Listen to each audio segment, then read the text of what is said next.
आज गढ़वाल रामलीला एवं दशहरा मंडल बिजली बोर्ड सेक्टर 28 चंडीगढ़ में रामलीला का मंचन हुआ, जिसमें लक्ष्मण द्वारा शूर्पणखा की नाक काटी गई और रावण का आगमन हुआ। पहली बार हमारे इस मंच के जो चीफ डायरेक्टर हैं मुकेश शर्मा जी, जाना पहचाना नाम, जिनका कि चंडीगढ़ ही नहीं अन्यत्र शहरों में बहुत नाम है, संवाद थिएटर ग्रुप के डायरेक्टर हैं और हमारा सौभाग्य है कि इस मंच के भी हमारे चीफ डायरेक्टर हैं। आज वो अपनी रावण की भूमिका में यहाँ पर आपको दिखेंगे। बहुत ही कर्मठ हैं और कला के क्षेत्र में बहुत ही निपुण हैं।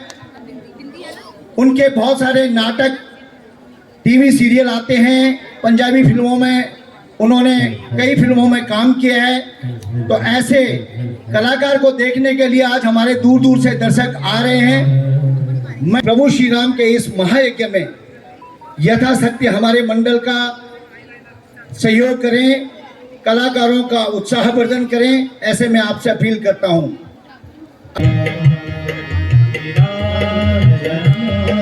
चंद्र की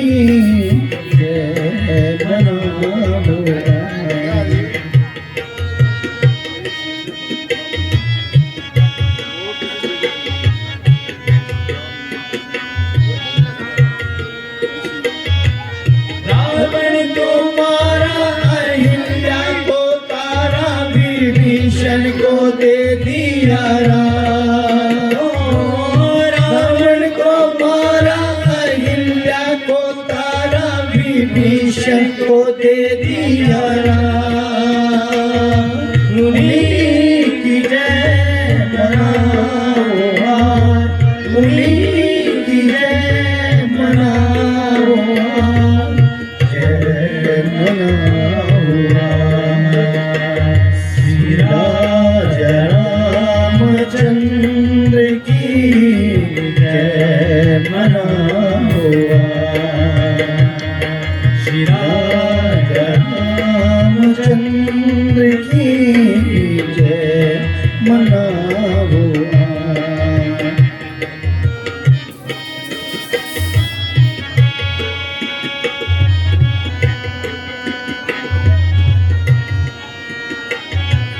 हरता है, धरता है, पालन करता है जग का पालनहार। हरता है, धरता है, पालन करता है जग का पालनहार। मुनि जय मनाओ, मुनि जय मनाओ,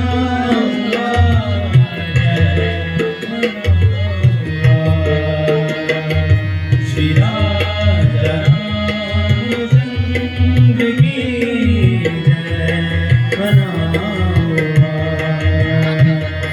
श्री राजा रामचंद्र की जय मनाओ।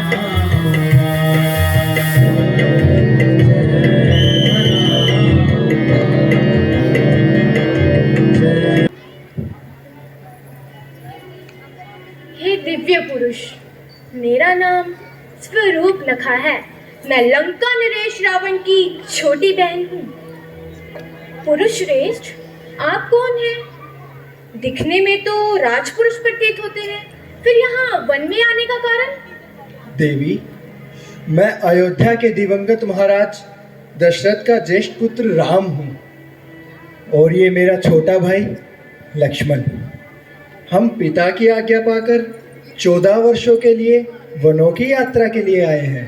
हे राम, जब से मैंने आपको देखा है तब से मेरे अंदर आपको पाने की चाह हिलोरे ले रही है।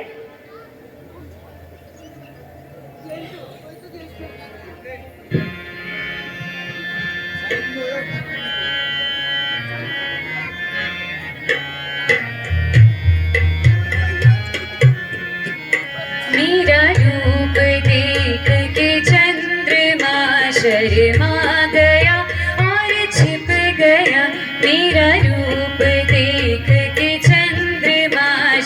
शर्मा गया और छिप गया, पर क्या करूं मैं राम प्यारे, तुम पे चित भरमा गया, मेरा रूप देख के चंद्रमा।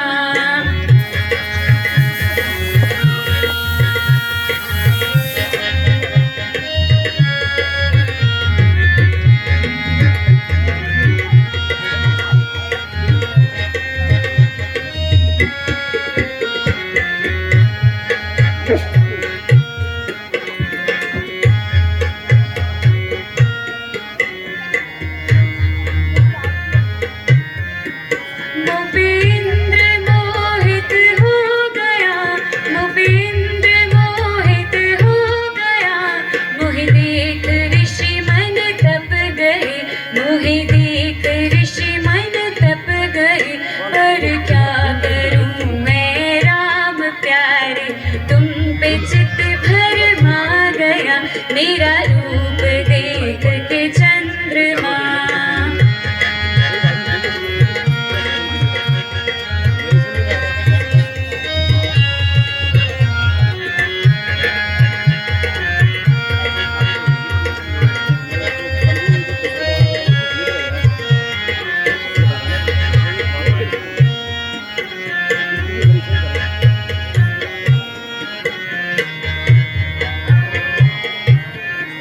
मुझे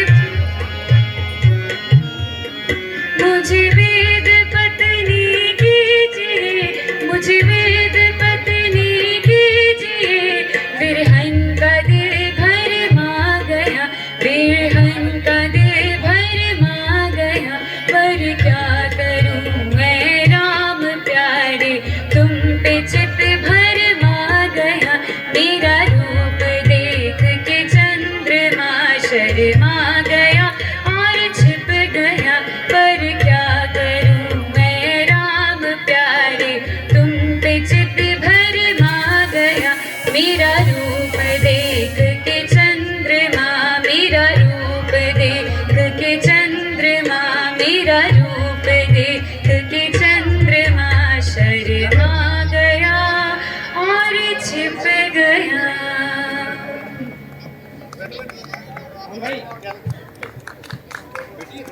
मैं आपसे विवाह करना चाहती हूँ। आप मुझे वर्ण कर मुझे तृप्त कर दीजिए। देवी, मेरा विवाह हो चुका है और मैं एक पत्नीव्रता पुरुष हूँ। आप मेरे अनुज लक्ष्मण के पास जाइए, संभव है वो आपकी अभिलाषा पूर्ण कर दे। अच्छा, यदि आप कहते हैं तो मैं उन्हीं के ही पास जाती हूँ।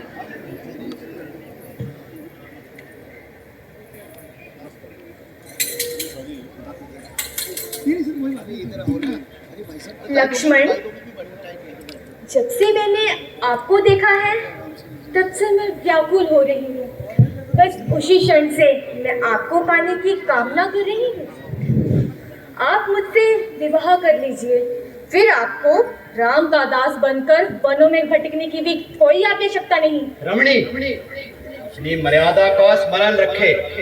आपसे विवाह की उपेक्षा नहीं, मुझे राम भक्त बनने में ही अधिक प्रसन्नता है, और आपको इस प्रकार की बातें शोभा नहीं देती। आप जो चाह रही हैं वो असंभव है और अनुचित भी।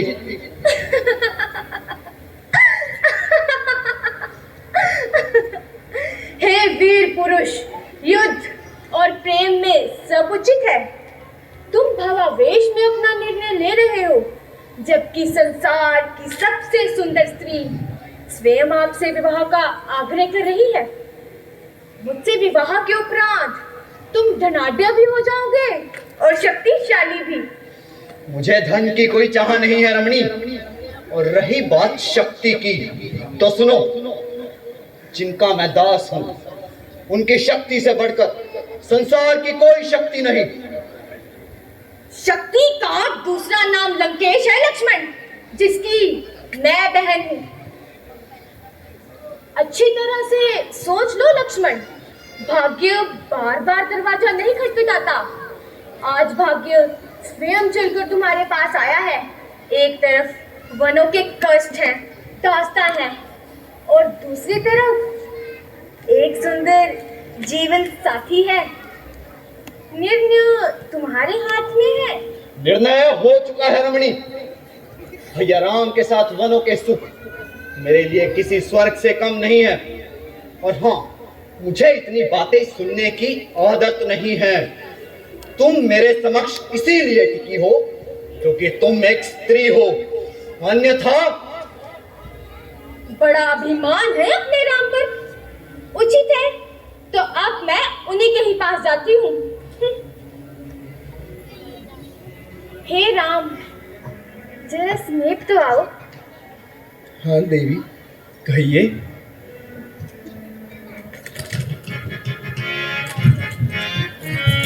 ओ प्यारी लागे, ओ प्यारी लागे, ओ प्यारी लागे सूरतिया तुम्हारी, प्यारी लागे सूरतिया तुम्हारी।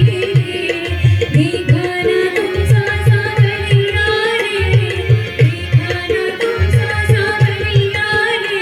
प्यारी लागे, प्यारी लागे, प्यारी लागे सूरतिया तुम्हारी, प्यारी लागे सूरतिया तुम्हारी।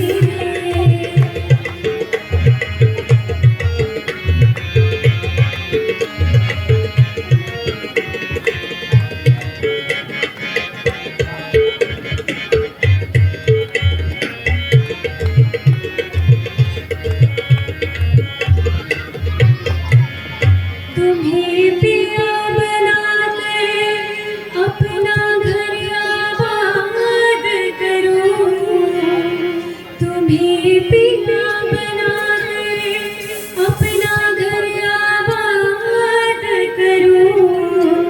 उन न लागे, उन न लागे, उन न लागे कटरिया तुम्हारी, प्यारी लागे सूरतिया तुम्हारी।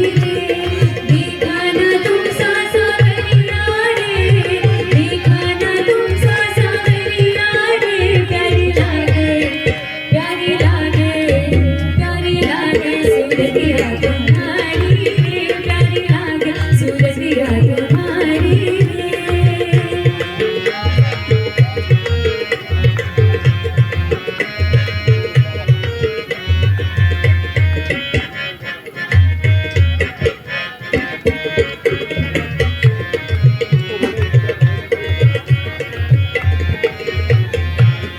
हरि रावण की मैं बहना हूँ और तू है मेरे लिए जवान रे। हरि रावण की मैं बहना हूँ और तू है मेरे लिए जवान रे। वो लंकापुरी है, वो लंकापुरी है, वो लंकापुरी है नगरिया हमारी, प्यारी लागे सूरतिया तुम्हारी। देखा ना तुम सासा बलिया रे, देखा ना तुम सासा बलिया रे। प्यारी लागे, प्यारी लागे, प्यारी लागे सूरतिया तुम्हारी, प्यारी लागे सूरतिया तुम्हारी, प्यारी लागे सूरतिया तुम्हारी, प्यारी लागे सूरतिया तुम्हारी।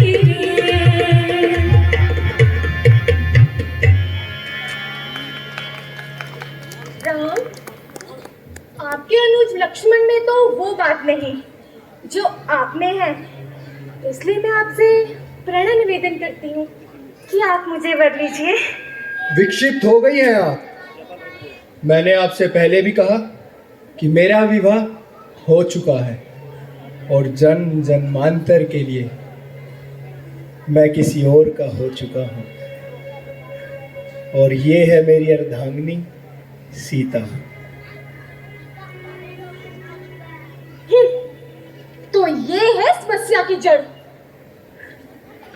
परंतु राम, इसकी और मेरी कोई बराबरी नहीं। कहा तो मैं तीनों लोकों में राज करने वाली लंकेश की बहन, और कहा ये असहाय स्त्री। सुंदरता में भी ये मेरे आगे कहीं नहीं टिकती। यदि फिर भी तुम इसे रखना चाहो तो रख सकते हो, पड़ी रहेगी महल के किसी कोने में। और मुझे तुम्हारी दूसरी पत्नी बनने में भी कोई आपत्ति नहीं। देवी, कदाचित आपने मुझे समझने में भूल कर दी। सीता मेरी अर्धांगिनी है और सदैव यही रहेगी। इनके अतिरिक्त मेरे जीवन में किसी और स्त्री के लिए कोई स्थान नहीं। तुम मेरी भावनाओं का अपमान कर रहे हो राम। संभवतः तुम्हें मेरे क्रोध का कोई अनुमान नहीं। मेरे प्रेम को मेरी निर्भरता मत समझो राम। यदि मैं चाहूं तो तुम सबके यहीं पर खंड खंड करवा सकती हूँ। विक्षिप्त हो गई हैं आप। देवी, हम रघुवंशी हैं। हम निर्बल, असहाय, ब्राह्मण और स्त्री पर शस्त्र नहीं उठाते। आप हमारी सहनशीलता को हमारी कमजोरी कदापि ना समझें। आप इसी क्षण यहाँ से चली जाएं, अन्यथा कुछ अमंगल हो जाएगा। मंगल अमंगल का डर मुझे मत दिखाओ राम। मैं तुमसे प्रेम करती हूँ और मैं ये भी जानती हूँ कि तुम्हारी समस्या की जड़ मैं नहीं, सीता है। पहले मैं इस सीता का ही अस्तित्व इस भूतल से मिटाती हूँ, फिर तो तुम्हारा एक पत्नी व्रत भी नहीं टूटेगा। स्वरूप नखा, तुम नारी के नाम पर कलंक हो। लज्जा नारी का गहना होती है, पर तुम्हें लज्जा लेश मात्र भी नहीं। तुम राघव से प्रेम करने का दम भरती हो। प्रेम वो होता है जो निस्वार्थ हो, निश्चल हो, जिसमें ईर्ष्या और लोभ का कोई स्थान नहीं। और तुम तो इन सब वस्तुओं के विपरीत हो। मुझे शिक्षा देने का प्रयास तुम मत करो सीता, क्योंकि अब मैं तुम्हें जीवित छोड़ने वाली नहीं हूँ। लक्ष्मण, शूर्पणखा ने अपनी मर्यादाओं की सभी सीमाएं लांघ दी है। अब जब तक इसे अपनी करनी का फल नहीं मिलेगा, इसे समझ नहीं आएगी। जो आज्ञा भ्राता श्री।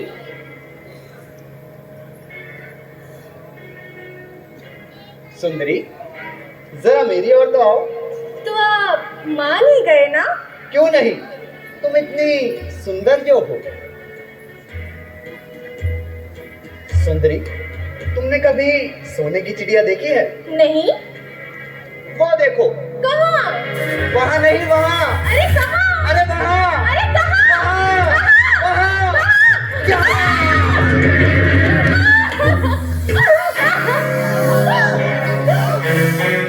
लक्ष्मण, तुमने मेरी नाक काट दी। याद रखना राम और लक्ष्मण, अभी तो मैं जा रही हूँ, किंतु अपने अपमान का प्रतिशोध लेने अवश्य आऊंगी, अवश्य आऊंगी, अवश्य आऊंगी। जल्दी जाओ, कम से कम तेरे भाइयों को भी तो पता चले कि तू कितनी चरित्रवान है। वहाँ नहीं, वहाँ। अरे कहाँ? अरे वहाँ। अरे कहाँ?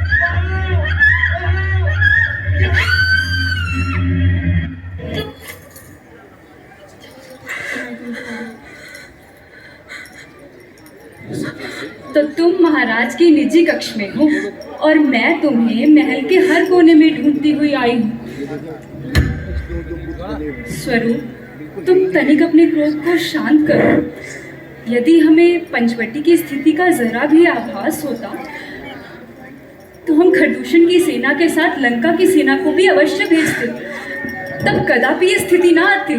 स्थिति तब भी यही होती भाभी, जब राजा शस्त्र छोड़कर अपने हाथ मदिरा के पात्रों और नृत्यांगनाओं के नृत्य में मस्त हो जाता, तो उसकी कोई भी सेना विजयी नहीं होती भाभी। तुम ये क्या कह रही हो स्वरूप? अपने विश्व विजय भाइयों के होते हुए तुम्हें ऐसी बातें अपने मुख से नहीं कहनी चाहिए। क्या असत्य कह दिया मैंने? बड़े भैया मदिरा पात्र लिए बैठे होंगे, भाई कुंभकर्ण सोए होंगे कहीं, तीसरे सिद्धांतवादी किसी ग्रंथ में डूबे होंगे। ऐसे ही विश्व विजयी भाई होते तो मेरी ये दुर्दशा ना होती भाभी।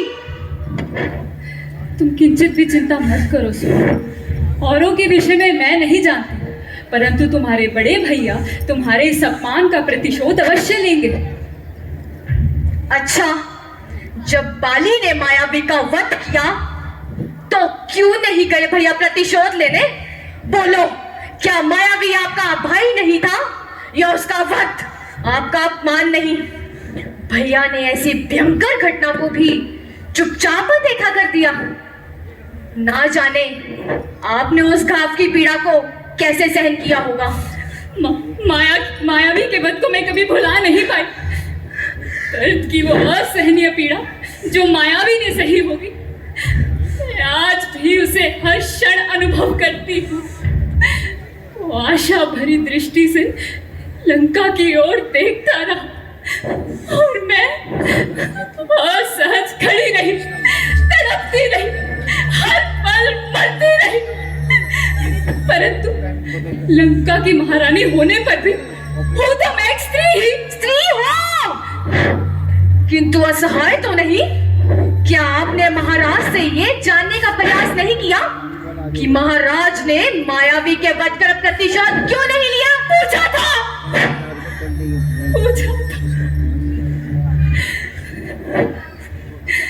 महाराज, जब मेरे भाई मायावी का वध बाली ने वन्य पशु की तरह कर डाला, तो आपने उसका प्रतिशोध क्यों नहीं लिया? क्या मायावी राक्षस राज का संबंध नहीं, या बाली आपसे अधिक शक्तिशाली है? महारानी, ये सत्य है कि मायावी हमारा संबंधी है, किंतु ये भी उतना ही सत्य है कि बाली हमारा मित्र है। वो हमारे किसी भी कार्य में हस्तक्षेप नहीं करता और इसके अतिरिक्त कई राजनीतिक कारण भी हैं। और फिर एक मायावी के लिए पूरी लंका नगरी को दांव पर तो नहीं लगा सकते। सही कहा महाराज आपने। एक मायावी के लिए तो आप पूरी लंका को दांव पर तो नहीं लगा सकते, परंतु मेरे भाई मायावी की जगह अगर बाली ने आपके किसी भाई का वध किया होता, तब भी महाराज यही कहते। तब तो स्थिति ही भिन्न होती। अपने किसी भी रक्त संबंधी का अपमान रावण कदापि सहन नहीं कर सकता, और मायावी हमारा रक्त संबंधी नहीं है। इसलिए कहती हूँ स्वरूप, तुम चिंता मत कर। तुम्हारे बड़े भैया अवश्य तुम्हारे इस अपमान का प्रतिशोध लेंगे। महारानी की जय हो। महारानी, राजकुमार विभीषण राजकुमारी स्वरूपनखा से मिलना चाहते हैं। आज्ञा है। जो आज्ञा महारानी। मैं चलती हूँ, महाराज के आने का समय हो गया। मिली कि कैसी हूं मैं? अर्थात वैसी ही हो जैसी थी। जनस्थान की समस्त सेना को अकारण युद्धगनी में झोंकने और घर दूषण जैसे सेनापतियों का वध करवा के भी वैसी ही हो। आप मुझे अपमानित करने आए हो? नहीं बहन, मैं तो तुम्हें सांत्वना देने आया हूँ। किंतु देखता हूँ इतना कुछ हो जाने के पश्चात भी तुम में लंका की सेना को ध्वस्त करवा डालने का उत्साह भी शेष है। अपनी अपमानित और पीड़ित बहन को सांत्वना देने का यही ढंग है भैया? यदि राम के हाथों हमारी सेना मारी गई तो क्या दोष मेरा है? यदि मेरे अपमान का प्रतिशोध लेने लंका की सेना जाए और नष्ट हो जाए तो भी क्या दोष मेरा होगा? क्या मेरे अपमान का कोई मूल्य नहीं? किसने किसका अपमान किया ये तुम भली प्रकार से जानती हो सूर्पनखा। तुम्हारे अत्याचारों और क्रूरताओं की प्रतिध्वनियों से लंका की प्राचीर भी कांप रही है। और आतताई तो अपने कर्म से मारा जाता है। अकेला राम उसमें क्या कर सकता था? यदि तुमने अपने कृत्यों से जनस्थान के प्रत्येक मनुष्य को अपना शत्रु न बना दिया होता। राम अकेला नहीं है, अप्रत्यक्ष रूप से ही सही उसकी ओर से लड़ने वाले और लोग भी हैं भैया। लोग हैं किंतु सेना तो नहीं। बताओ, लड़ने वालों में से कितने लोगों ने सैनिक प्रशिक्षण लिया है? अरे वहां लड़ने वालों में से राम का भाई लक्ष्मण भी नहीं था। अरे हम तो ये भी नहीं कह सकते कि कोई दो योद्धा तो थे। कभी खड़क को अपने हाथ में पकड़ा है आपने भैया? मान सम्मान क्या होता है इसका तनिक भी आभास है आपको?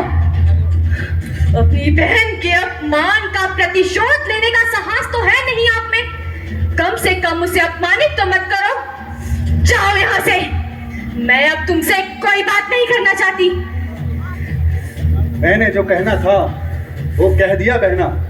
यदि तुम ना समझना चाहो तो तुम्हारी इच्छा। चलता हूं।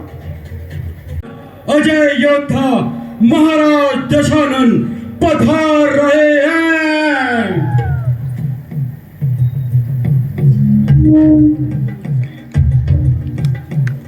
भैया, सुना मैंने, अकंपन ने विस्तार से बताया मुझे। शूर्पणखा, तुम्हारा घाव तो अधिक गंभीर नहीं है, अर्थात पीड़ा अंगों में नहीं, तुम्हारे मन में है।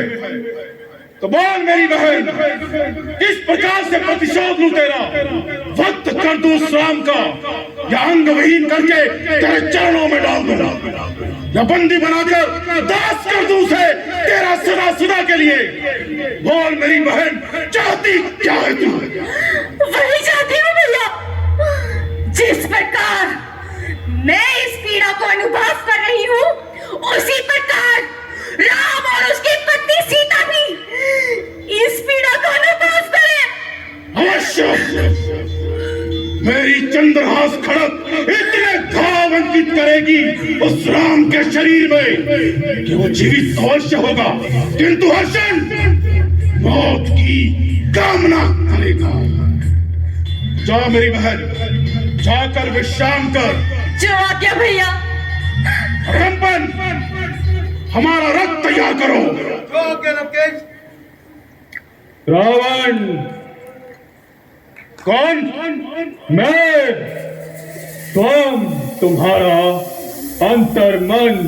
क्या कहना चाहते हो? अकेले जा रहे हो रावण? विश्व विजेता रावण से ये कैसा प्रश्न?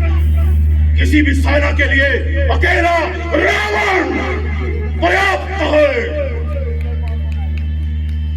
तो स्वयं लंकापति रावण को अकेले जाने की भला क्या आवश्यकता है? आपकी सेना में अकंपन है, प्रहस्त है, अक्षय कुमार है, कुंभकर्ण है, और फिर स्वयं मेघनाथ भी तो है। ये कार्य तो कोई भी कर सकता है लंका नरेश। शूर्पणखा की अवश्य करती है मूर्ख, लेकिन उसकी ठेस रावण के स्वाभिमान पर हुई है, इसलिए प्रतिशोध भी स्वयं रावण लेगा। रावण सेना के साथ जाते तो अच्छा होता रावण। तो तुम्हें हमारी वीरता पर संदेह है? संदेह तो खर और दूषण की वीरता पर भी नहीं था लंकेश, किंतु साधारण से प्रतीत होने वाले वनवासियों ने उनका सेना सहित संहार कर दिया। अकंपन, हमें उनकी विस्तृत जानकारी चाहिए। वो कौन है, कहां से आए हैं, और उन्हें किसका संरक्षण प्राप्त है? किसका संरक्षण प्राप्त हो सकता है उन्हें लंकेश? कहीं देवताओं के राजा इंद्र तो नहीं?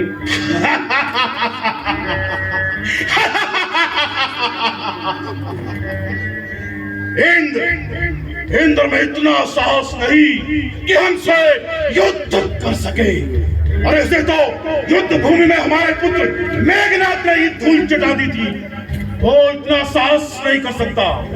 तो फिर कोई यक्ष, गंधर्व या किन्नर?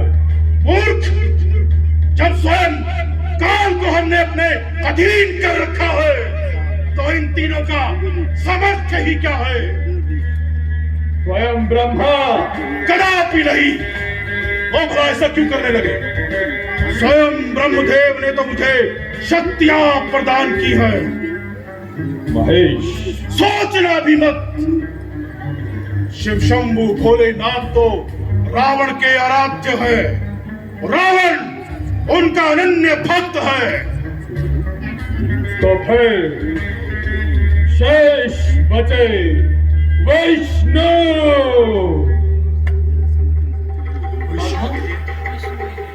लंकापति की जय हो। लंकापति वो दोनों वनवासी अयोध्या से निष्कासित दशरथ के पुत्र राम और लक्ष्मण हैं, और राम की भार्या सीता भी उनके साथ है। शाबाश प्रस्थ, जाओ और हमारी अगली आज्ञा की प्रतीक्षा करो। जो आज्ञा लंकेश। रावण, ये वही राम और लक्ष्मण हैं जिन्होंने अपने बाल्यकाल में ही राक्षसी ताड़िका एवं सुबाहु का वध कर दिया था। हो न हो, ये राम अवश्य ही विष्णु का अवतार है। हो सकता है और नहीं भी, परंतु उस विष्णु का हमसे क्या वैर?